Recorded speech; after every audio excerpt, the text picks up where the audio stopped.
Hi, Jonathan with JonathanStewartPhotos.com, and let me state right up front that I am not an expert at aurora photography, but after my third trip I finally had some beautiful auroral displays, and I think I picked up a few lessons and made a few mistakes, and I'd like to pass those on to you so that when you finally go to shoot the auroras, and hopefully you'll be motivated to do so after seeing this video, you'll be able to get the very best pictures you possibly can. Viewing the aurora is very tricky because not only are you reliant on terrestrial weather, you need clear skies, but you're also reliant on solar output, solar weather. For that, I recommend checking out the website that I'll link to in the description, which gives a forecast of the expected auroral displays. We actually have satellites, solar observatories at what's known as a Lagrange point, a point that's stable between the Earth and the Sun, about 1.5 million kilometers away, and that can detect the solar ionizing radiation that's heading towards the Earth, and it can give a pretty good idea of how the aurora is going to behave in the next 30 minutes. So what you would do is you'd navigate to this page, pick the spot on the globe that you find yourself, and everything within this red line is considered the viewable area of the aurora. So if you're going to be in Scandinavia, Iceland, North America, maybe Alaska in my case, look to see what it's going to look like in about a half an hour, and that'll give you a fairly decent indication of whether or not you're going to be able to see the aurora. Generally speaking, the aurora is strongest when the sun is directly opposite the observer. So you'll note how if you look at solar noon, the auroral arc is deepest and strongest exactly opposite that, so about solar midnight. So you can plan your auroral viewing time, say 12 a.m. to 2 a.m. to 3 a.m., sometimes even 4 a.m. if you're in the very northern latitudes. A few basic tips for taking care of your camera in extremely cold weather. The first thing you're going to want to do is keep your camera warm by whatever means possible. In my case, that meant using these self-adhesive hand warmers. They have a sort of chemical reaction. Sometimes it felt like they weren't doing anything, but it was probably because it was so cold you couldn't even feel them. So use something. It's better than nothing. Second, you want to cover and insulate your camera. I wrapped mine up with a scarf. That seemed to work pretty well. I still got a low temperature warning light on the LCD, but the camera trucked on and kept on working, as did another guest's entry-level Canon DSLR. So cameras are pretty tough. I think as long as you put some hand warmers on them, cover them up, they should be okay. Finally, you want to bag your camera. Whenever you go from the cold outside into the warm inside, you're going to have a big change in relative humidity. And your cameras, any surfaces that are exposed to the cold are going to condense when you go inside. So avoid the mistake that I made where I accidentally forgot to do this and got some condensation even inside my camera. Bag it up. A few tips now on setting up your time lapse. First thing you want to think about is your balance between the ISO and your shutter speed.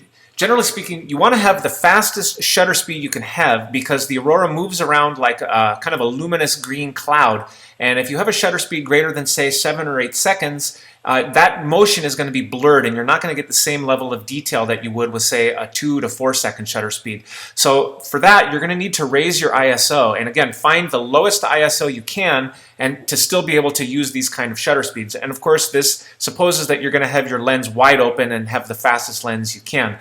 Generally speaking, I found that shooting the auroras at around ISO 2000, I could go with a 6-second shutter speed, and then if I wanted to go any faster, I'd go up to 4000 or 6400. This is going to depend on the output of your camera, how your files look like. I recommend going out and taking some shots of the Milky Way or the stars at night. The luminosity of the aurora is similar to that, slightly brighter actually. Now, relating very much to your shutter speed is your time-lapse interval. The smaller the time-lapse interval, that is the less amount of time between shots, the smoother the motion of the aurora, and also the longer duration of output video you're going to get for the same amount of real time that you're out there shooting. This is a mistake that I made. I wish I'd used a faster interval both to smooth out the motion and to have greater time. Remember, time is precious out there. You don't know how long the aurora is going to be in the sky. Could be 15 minutes, it could be all night. So if you shoot at an interval of 2 to 3 seconds, you're going to have, instead of, say, 10 seconds of footage, you're going to have 60 seconds of footage at the end of an hour. Finally, you're going to think about your field of view and your focal length. The aurora does move around the sky, so a wide-angle lens is going to work much better than a narrower lens. I would say 35 millimeters and wider is what you prefer, and this is your 35 millimeter full frame or equivalent. I was using primarily a 25 millimeter and a fisheye. I used a little bit of 35, and I did point it directly at the aurora for a brief kind of tight in shot at 55 millimeters. Let the aurora move, let the aurora motion handle the actual motion in your time lapse. Don't move the camera during the time lapse. You're also going to want to think about battery life while you're out shooting your time lapse or your stills. The advantage of the Sony is that you can connect a USB battery backup directly to the camera. I found that if I stuck that in an insulated little bag with one of the hand warmers, even though the wire felt like it was going to break if I tried to move it, that powered the camera for hours on end, and I got really great results and didn't have to change the battery once while I was shooting for the entire night. If you're shooting with a Sony, and really what civilized photographer isn't these days, I highly recommend the Timelapse app. Now, not only will this output a movie file for you, but in the settings you can have it also output your stills. Now, this has a great advantage in that you can then do a batch edit of all the stills and then assemble them into an even better looking time lapse with your color enhancements, your exposure, and that sort of thing. And this also offers the advantage of just having your camera automatically click away at the moving Aurora. So then later you can pick through the thousands of images and choose the very best ones that show the most color, the most movement.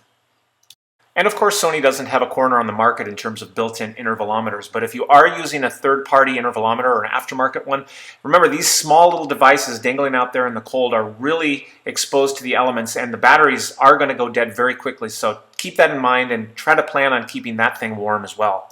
So that about wraps it up. As I said, I'm not an expert, so this little video represents pretty much the sum of my knowledge. If you do have some tips and suggestions above and beyond what I recommended, please do say so in the comments below. I'm always eager to learn, and thanks for watching.